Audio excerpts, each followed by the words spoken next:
Bad light update and more comet observations on episode 508 of the Actual Astronomy Podcast. I'm Chris, and joining me is Shane. We are amateur astronomers who enjoy looking up at the night sky, and this podcast is everybody who likes going out under the stars. So, bit of an update on that bad light, Shane. Yeah, this is exciting. It is actually pretty exciting. So, thanks everyone who wrote in. I guess with the cadence of our podcast, it was like that was at the start of this cadence somehow, such that I think the way that you'll hear it as a listener, it seems longer than the process actually was. But here's the update. Had a lot of people write in, Shane, both I think to the podcast and to me directly. And certainly appreciate everybody's support. I'll put it that way. Quick recap is back in September, late September, Mike came out to observe, and we were waiting for a cloud deck to clear it. It was supposed to clear up by, I think, around 10 o'clock or so, Hmm. and pretty common for Mike and I to do this if we have nothing else going on. Often that's the case. We'll just hang out and shoot the breeze, have a cup of tea, and maybe look at some astronomy gear. I think that night we were looking at his Banu telescope eyepieces and just chatting about gear and stuff in general, basically kind of like the podcast, except in person. And then we were going to observe. So we were watching this deck clear out, and we are going up every hour or so and just kind of monitoring it. And then around, I forget what time, like 9:30 or 10, something like that, this gigantic light turned on across the valley, like we'd never seen before. Hmm. And we've been chatting about it quite a bit, both on the podcast and Mike and I. So, sort of for reference, Shane, the sun is negative 26.7, the moon is negative 12.7 at its brightest. And to be honest, I would say that light was closer to the sun in brightness. Yeah, well, it was a bright light, that's for sure. It cast, quite a distance too. Yeah, it sort of shockingly bright. And in chatting with a neighbor, he said that that was a very special kind of light that's not zoned for residential use, to say the least. They're for like a particular type of use where you're going to be using like heavy machinery, like forklifts and that, um, and to be able to do like a lot of heavy industry applications, like I don't know, maybe up in the tar sands or something. I don't know. But it's like a very particular type of industrial light. And anyhow, let's go. So as mentioned, I'd seen this light come on with Mike, and it was so bright. It's very difficult to describe because neither Mike nor I had seen a light this bright before. And that's something that we take notice of as amateur astronomers. So it is even explaining it to you, Shane. It's really difficult to describe how bright this light was, but it actually illuminated the air itself. Like it was a little bit of a humid night, and you could see like a giant glow, and it shows up in the photo even. But we could actually see that with the eye, and you could actually see like bugs and stuff. Like I'm assuming, and birds and such that were being illuminated by the light. So what I'd done is I reached out and sent a letter to that municipality because this is some kilometers away, Hmm. and sadly sort of pointed directly at my observatory. Um, Had it not, to be honest, even not pointed directly at us, it still would have been pretty bad. But it was bad enough that we couldn't observe. And for reference, and just chatting with people, I know that this is sort of a little bit of an unusual thing. But this, like, it was just like unlike anything we'd seen before, and I was glad Mike was here, like I said, because um, it is difficult to describe just how bright this darn thing was. So I spoke to the municipality. I guess this is like a few weeks ago now, and they were on their way to sort it out. They said they were going to reach out to the property owner, and and I kind of mentioned what I'd get for some sort of follow up, and they weren't really committal on that, which is fine. But they did phone me back the next day, so I was happy to hear from them. So that was really nice, and and they let me know that it was disconnected now. So Mm. and that the owner had indicated that the light was like not functioning anymore or something to that effect. And they did kind of question sort of how I figured out where the light was, um, which kind of illustrates the point of how difficult it is for people to comprehend, like sort of people in general, not amateur astronomers, to understand like putting up a light that bright really is going to attract attention and can be seen for some distance. Like honestly, like maybe those folks didn't even recognize that this light would be visible outside of the municipality, let alone like as basically the brightest thing apart from the sun, you know? Hmm. Hmm. Yeah, Who like knows? yeah, it's kind of wild that it happened, but at least there's a good resolution here. Mm. Hmm. Yeah, so again, the municipality kind of pressed me on how I figured it out, but it was just sort of like, well, it's basically something almost as bright as the sun, and most of us can find the sun. And then as well, all I did is wait until the next day and just sort of look over there with binoculars, and it's on like a gigantic pole, right? So it was pretty easy. It's a giant LED panel on a pole, so that's fairly easy to determine. Oh, well, in the spot where we saw this bright sun-like object, the next day there's a giant LED panel on a pole. Well, I went and walked around the whole neighborhood, and there's nothing else there like that. And I'd never seen anything like this before as somebody who takes notice of lights. So that was the light,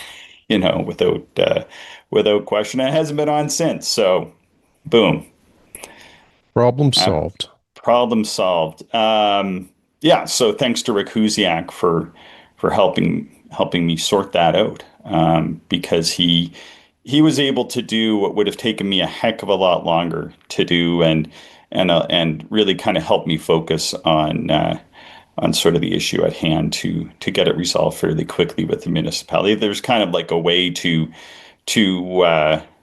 sort of work with the municipality to resolve such an issue. And Rick knew exactly sort of how to do it. I knew kind of what I wanted to do, and had been starting to do some digging, but he was able to kind of take quite a few hours of his own time and sort of dig up the appropriate stuff, which would have probably been one of those things that would have taken me some weeks to get around to, because sadly I have to work all day, and Rick was able to have some time on his hands. So that is very much appreciated.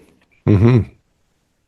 Interesting though, sort of just the day before they'd call back, Mike and I were out observing the comet or the comets, and we noticed that there was one of those four grid spotlights on the other side of the valley as well, sort of down and in a different spot, not directly pointed at us, and definitely not as bright as that thing. And so it was a great opportunity because I was able to confirm with the municipality that that's what that was, that it was like this four panel construction light set. Because initially we had thought, Rick and I anyway, that perhaps that panel, that LED panel, was like one of those from like a construction grid. We've all driven by construction on the highway and seen one of these, and they are exceptionally bright. Um, but Mike and I were able to look at that and estimate that even with the four panels, it was only about maybe 1/40th or 1/50th as bright as that light. So if you've ever driven along the highway and seen one of those giant sets of four bright LEDs that illuminate construction at night on the highway, and you'll see one of those coming from miles and miles away. This LED panel that's up on that pole is about 40 times brighter than those four LED panels on a construction project. So that gives you some idea of how bright that is, which is absolutely almost unbelievable. That's basically must be just about as bright as an LED panel can be. Yeah, no kidding. Wow. Unbelievable. Yeah, pretty wild. And then then I got out here yesterday, and one of my neighbors who I'd met before and just chatted with briefly. And just it's always good to know who your neighbors are anyway, especially out here. Everybody kind of keeps an eye on everybody else's property. And to be honest, nobody around here I know has ever had any kind of problems. So it's really, really a great kind of area because everybody kind of keeps their eye on things. And certainly that's a nice level of security to have. And there's lots of cameras and that around here too, sort of surprisingly enough. Anyway, and they had the sort of an all too bright security camera on, but I noticed that they had like a pumpkin out and some other things, and I assumed that it was for like Halloween trick-or-treaters. Mm-hmm. And they had moved in a few years ago, and right before they bought the place, the person who owned it decided to build this weird little dog kennel right beside their house, and they put this motion sensor light. And I mean, I've had dogs before, and I don't think a dog would like this. It's two bulbs, extremely bright, and motion activated. So if the dog's asleep, I guess it turns off. The dog wakes up and moves, and suddenly they have like 5,000 lumens pointed at them. I don't know, but anyway, in that situation, it was on. I had tried to get in touch with the person who was there, but they weren't around that much. And so every time I went over, they weren't there. I kind of knocked on their door a few times, and it would be on sometimes and off sometimes. It was one of those things. But anyway, these folks moved in. It was on one night, and I noticed it, and then it was never on again. So I was like, "Well, this is awesome! Like problem solved."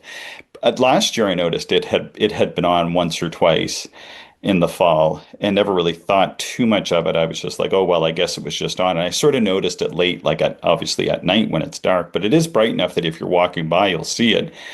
And that's what happened yesterday. And then I noticed he was out doing some yard work. And like I said, I'd sort of introduced myself before. So I went over and chatted with him. Super friendly guy. And of course, he said, "Oh, yeah, no, we just had that on for trick or treating. And it's never going to be on again, other than when we're having kids' activities outside at night." I'm like, "Well, Mm. yeah, that makes total sense." So, very reasonable and understanding. I told him what the purpose of me, talking to about this was, and that he and his young one were more than welcome to come up and look through. And he was super psyched. So I'm kind of hoping he comes along and with the little one comes up and takes a look sometime. Because one of the things that I have this set up for actually is that even a small child can come up and look through it because I have the ability to have a little ladder in there, unlike you might have out in a dark sky location. Although sometimes people do bring that stuff along, but I kind of have it sort of ideally set up so that a small one can go and walk up on the ladder and take a peek through the eyepiece. So I'm kind of hoping that will happen sometime later this fall. So anyway, but this light was not like that. Even this light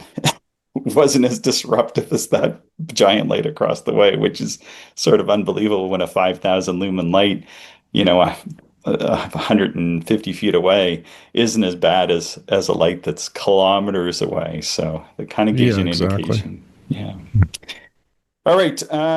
Back to comets. So, Shane, you weren't able to get out when we did the last observation show, but real quick, and I was mentioning this to you earlier, that Comet K1 Atlas seems to be brightening. I saw a sketch this morning, Hmm. and it's supposed to be 10th magnitude. Now, this person was using a pretty good size reflector, I think something in the range of a 16 to 20 inch, I think. But regardless, they had sketched a nice little tail and had indicated that the comet was similar to what A6 Le Mans was back at the start of October. So this Comet K1 Atlas is somewhat unusual and unpredictable because I think we've had a couple close approaches, and it's still sort of in that range of where it could be at its brightest and best. It says sort of late October to early November. It's in the morning sky up in Leo. I put a finder in the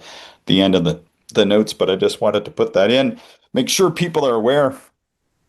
Yeah, yeah, you never know, right? It could brighten up. Um, I'm just looking at the comet list here for the next few months, and There's C 2024 E1. Oh boy. Where's Coast, maybe? Oh, I don't know. It's magnitude 9 in November, but by February, it's estimated to be around 6, Oh, magnitude wow. 6. Yeah, yeah. So that's another Yeah. one maybe to keep an eye on. Yeah, and this comet as well, I think they're saying has the potential, as some comets do, to peak out at 6. I mean, you just don't know. That would be pretty amazing, though, if we were able to see this comet naked eye in the morning sky, and then that comet in the winter sky. That would just that I think that would be a record for me having seen that many naked eye comets. Even well, No kidding. seeing two at the same time is definitely something I never thought I would live to see. That is so exceptionally rare. I think you dug up though before that theoretically you could have been at some particular special place in time to see Hakataki and Hale Bopp or something like that. But Yeah, real brief period there, but yeah, yeah. and I certainly never did, and was surprised when you dug that up. But regardless, I mean that was like literally my first days of doing astronomy. Um, but yeah, it's sort of something to say maybe it's a like a once in a lifetime opportunity, perhaps. Yeah, you never know. Yeah, so following up to episode 506, where I shared my observations, how have your observations of these comets, what are they, Swan, R2 Swan and it's A6 Le Mans, right? Yeah, yeah. I only looked at Le Mans, and I had two good sessions. Well, one better than the other for sure. The first session was with the 12 by 36 binoculars, and I was a little west outside of the city here, so not super dark, but dark enough, I guess. And was really impressed with the view through the 12 by 36s. It was a very like the comet plus the tail, like quite large. I Mm, think my view was maybe about 3 degrees, and I know the tail was longer. hmm. Just my sight wasn't as good to pull in some of the fainter stuff. But I was able to start to discern a little bit maybe of like that ionization as well as like an irregular nucleus. It looked a little odd to me in the binoculars. Nice. And then I think it was the next night or maybe 2 nights after, and this was maybe, I don't know, 2 weeks ago, I took the 90 millimeter Borg FL out and I went much further west. So it was darker yet, and had some really nice observations that night too. I was using the 30 millimeter UFF eyepiece, and I would say that comet probably filled up almost all of that field of view. Yeah. I was starting to see some modeling in kind of the main dust tail, Yeah. like with averted vision, and it would kind of come and go. Again, not being the darkest of sights, I think that contributed a lot to it. And that ionization tail became a little more apparent as well. I was feeling like I was getting a little bit of color, but I don't know. I struggled to really be confident in my color Hmm. observations. But sort of a bluey green would kind of come to me every Yeah. once in a moment. Yeah. What else can I say? Yeah, just a very concentrated nucleus. And it was moving fast across the sky. Like Hmm. it was amazing to see like where it was kind of the first night I observed it. And then the second time I observed it, it moved quite a ways across booties in like a very short period of time. Yeah. Yeah. How were your observations? Good. Yeah, we done a pretty good session the week before. I guess it was on the Saturday, and then so it wasn't until Thursday that I was able to get back out. So I guess that would have been like the third Thursday in October, and it was definitely quite a bit brighter on that night than it had been on the Saturday before. So on the Saturday before, yeah, you could kind of sort of see it naked eye. Hmm. Um, but on that Thursday, it was like you could just see it. Like it was pretty bright. Like as far as like deep sky objects or anything goes, it was in that fourth magnitude range, maybe 3.8. It was very, very bright. I would say, say easier to see than M31, at least to my eye. So that was really something. And it looked very good in the binoculars and in the telescope, like we could see the tail. It was right across like the whole field of view. My field of view is 2.5 degrees, and really it went further than that whole field. We kind of panned around quite a bit. And in binoculars, I put it at about 4 degrees or so, which is a pretty good sized tail. Anyway, like that was just such a beautiful comet. I noticed that there was like a bit of a flattening on part of the head.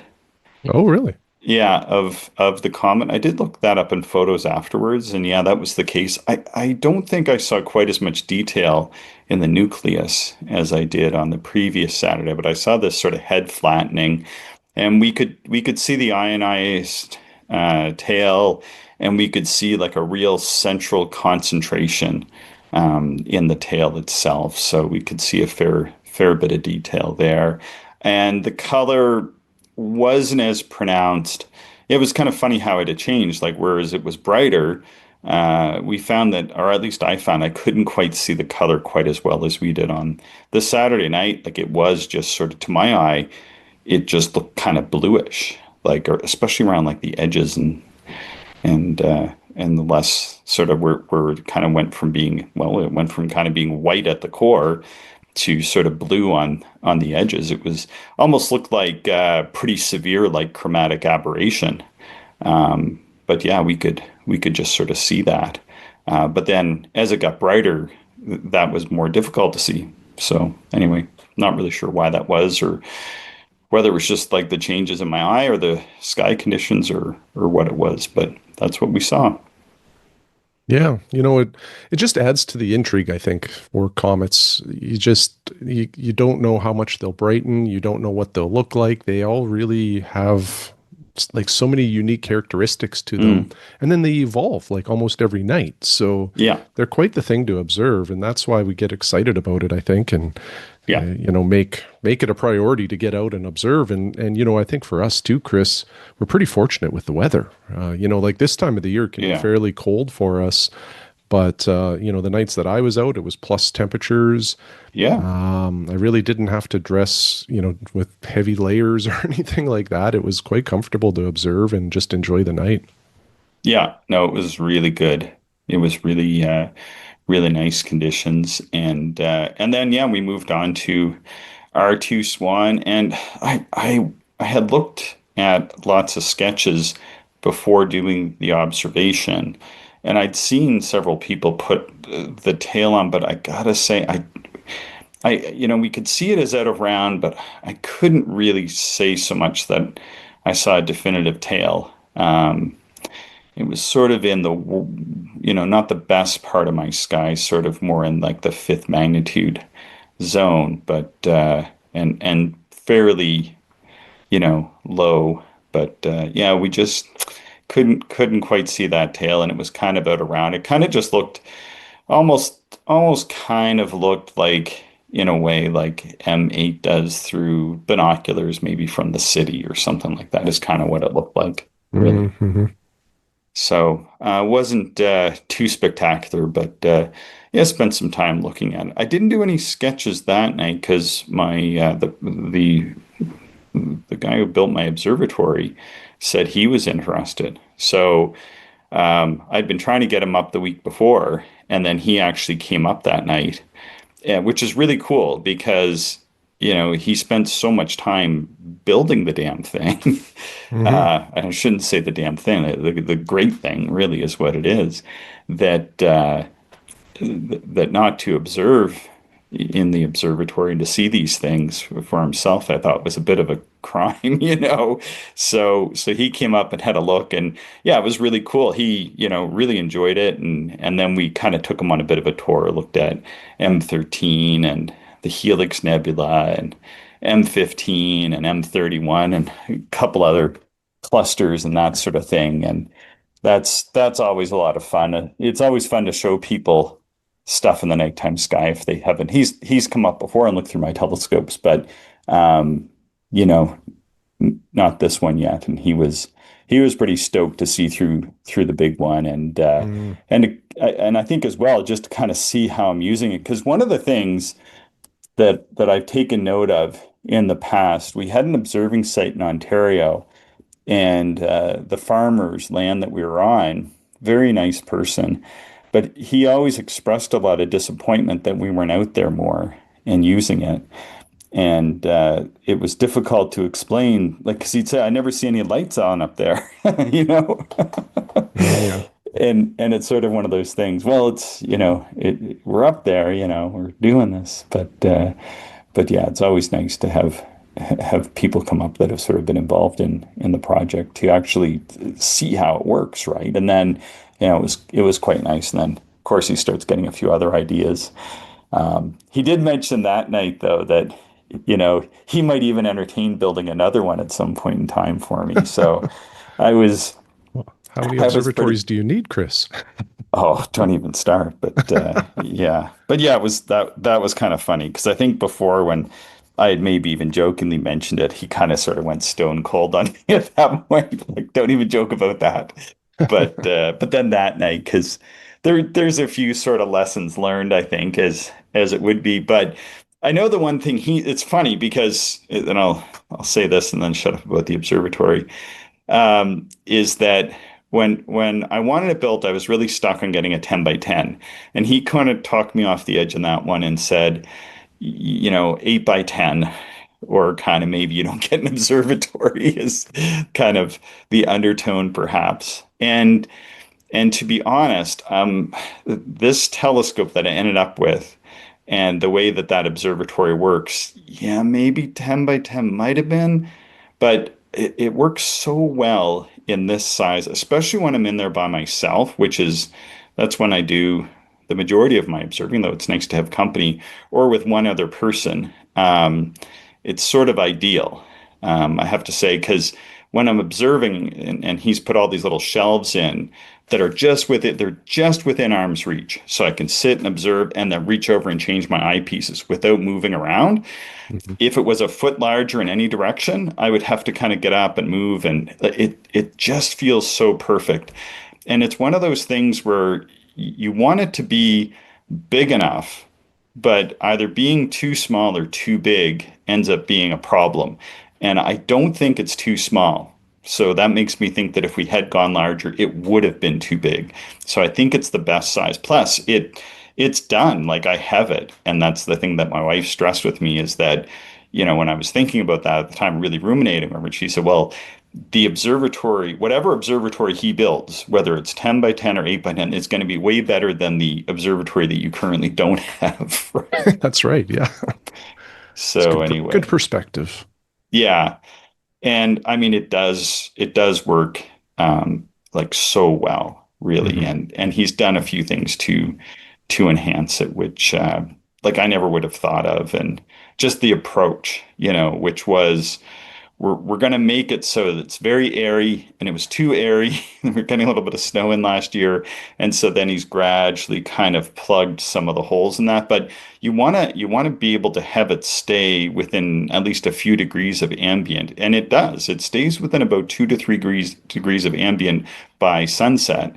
And so even if it is sort of warmer during the day, the telescope is already cooling. And when you pull that lid off and I take the cover off the scope is within a few degrees of that even. So it's pretty quick for a scope to cool down from 6 degrees. Say if it's 0 degrees out, then the scope is probably at like +6, Hmm. which is kind of where I keep it all winter anyway. Even when it gets super cold, I keep it at about +6 under the covers. So anyway, it's been an adventure, but one Yeah. more Yeah. thing left to do, and that's it. Well, it's pretty cool. It's been a long journey and a few curveballs that I don't think anybody could have anticipated, Yeah, like a super yeah, bright light. But yeah. it's all coming together, which is great. Yeah, yeah, it's all really fine tuning. Like, I got some flooring to try putting in. That's going to be a bit of an experiment, and then I got to put another couple coats of paint on, because there's just a few spots where, like, the boards meet, and when I did put the paint on, like there's a couple little gaps. So if you get like a driving rain in certain directions, you'll get a little bit of water in, like, and by a little bit, I mean it's like, you might get like a cup of water in it here Hmm. and there. It's not like, that much water, but I think what it boils down to is I just got to put a couple more coats of paint on the outside of it to seal it in a little more. And that's really it. But it's very, very fine tuning at this point. Just a little bit of painting left to do and get that flooring in. And I'm going to have one set of flooring in the winter, and then I'm going to take that out and have sort of a grip flooring for the summer. And I think we've kind of got it settled on how to do all this sort of fine tuning now. But yeah, it works pretty good. I'm really really thrilled to have it at this point. But yeah, definitely. Let's see. This was a 6-week project started in June 19th of 2023. We're here at November 2nd of 2025. So whatever that is. Is that like a year and a Yeah. half or something? So, Something like that. Yeah. Yeah. Well, but again, the only thing that matters is the end result, and I think you yeah, you have something pretty special, and you're going to yeah, get a lot of use out of that thing. yeah. And I think as well, like to keep in mind is that we can only really, I mean, although he's done some work into the mid to late autumn, especially in 2023. In general, the work has to be done sort of in that June to September timeframe, and that's his busy time. And this is not like a main project, and I, appreciate the time he's able to give to it. But it's just like if another project gets delayed or someone's deciding on wood or something hasn't come in, then he'll suddenly have a few days here and there, and that's kind of how it's been built. So, we could have like the best 6 weeks of building weather. Well, if he has like a really good project somewhere else, then he's off working on that because that just makes more sense, and I get it. And then sort of in between something happens, and then he will have some time to come up here. He's someone that likes to keep busy, so it's been really cool. And then as well, like he just lives down the road, so if I do have a problem, like I stripped out the rail on the roll-off roof track, the motor track. He had the spare parts at his place, so he came up and just whipped it on there one day, and then we were able to get the comet observing it. So that was really cool. It's almost like having an observatory technician out here. So Yeah, love it. yeah. Well, and the remoteness too kind of makes it a little more difficult to coordinate, and logistics just take an extra little bit of care and effort. So it's good that you found somebody kind of local to help you out. Yeah, it was in a way there was a few reasons to get a place somewhat close to the city, and we're like less than an hour from the city, but um that was one of the things is that and I was chatting with a guy just before we bought this place, and I got access to a place south of the city. There's a farmer that will let you set up on his land, and I think at no cost. Super cool person. He's got like I think he's got cattle, but he has a field that for whatever reason he doesn't put the cattle into, and it's a good sized field. And then there's like all like the cattle ranch lands around it, so Mhm. it's very very dark. And I debated getting like a trailer or something for down there, and I know one or two people maybe that are down there, and anyway, but it just ends up being one of those things where it's 2 hours or so, and you're really going to be just trying to hit like the best nights. You're not going to be sort of embedded. Like I'm embedded out here. So even last night, which was totally marginal, it was like 60-kilometer-hour winds, but I'm out here and it cleared like a huge sucker hole. And I'm like, all right, I'm going to go out and observe for 15 minutes. So I went out and observed the moon and the Pleiades and some other deep sky objects over the course of 15 minutes. That was awesome. Like it's really nice just to get lots of observing in, and certainly that's what this place does. Is it allows lots of observing that is pretty good observing. It's not like the absolute best skies in the world because we are fairly close to the city, and there are some lights around that I have to kind of deal with from time to time. But otherwise, it's pretty good for this close to the city. And when I go out and drive around, like I see there's more and more lights out there on farms and stuff. I'm sure you've noticed that as well. Hmm. Yeah, well, that's part of the problem is like lights are, seemingly added at a rate that never stops. But like lights don't disappear. It's an additive thing. They keep more and Yeah. more lights go up, unfortunately. Yeah, it is. It is really concerning. So, I guess sort of to kind of close it off is that I did send a note to my council here just to bring awareness and to kind of say, hey, like I don't have any problem here currently, but I wouldn't mind like either leaving the door open for conversation or having a conversation with my local municipal council because like of what's happened there. Because I'll tell you, like if there was only a handful of those super bright lights like that, like really, I mean, you might as well just be right in downtown Regina. In fact, I mean, honestly, you might as well be in downtown Toronto or somewhere or New York because like just that one light, like it pretty much like fogged the sky. Like most people who went out to look at the sky that night, even though it was a spectacular night, they would have just thought that it was smoke in the sky, probably, because it's kind of what it looked like, because it was just illuminating every particle of moisture.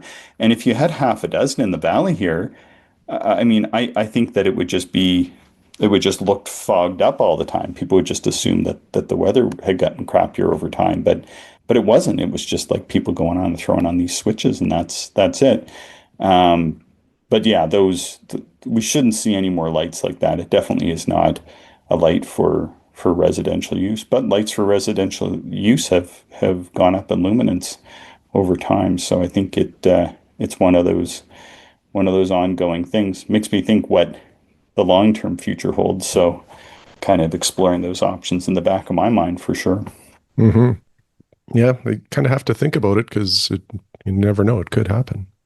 Oh, I mean, I think like there you can read articles that say by 2050, except for a handful of places that actually protect it. Like if it is not protected, that we will not Hmm. even be able to see stars. You might see like you'll see like the moon and maybe, the brightest planets, but that we will lose it. Because I mean, really, like if every farm light that has been replaced by an LED light, which is much brighter, like maybe by tenfold than what those previous farm lights were. And that's happened over the past, 15 years. If over the next 15 years, they were replaced by lights like this, like here in southern Saskatchewan, there would be no night.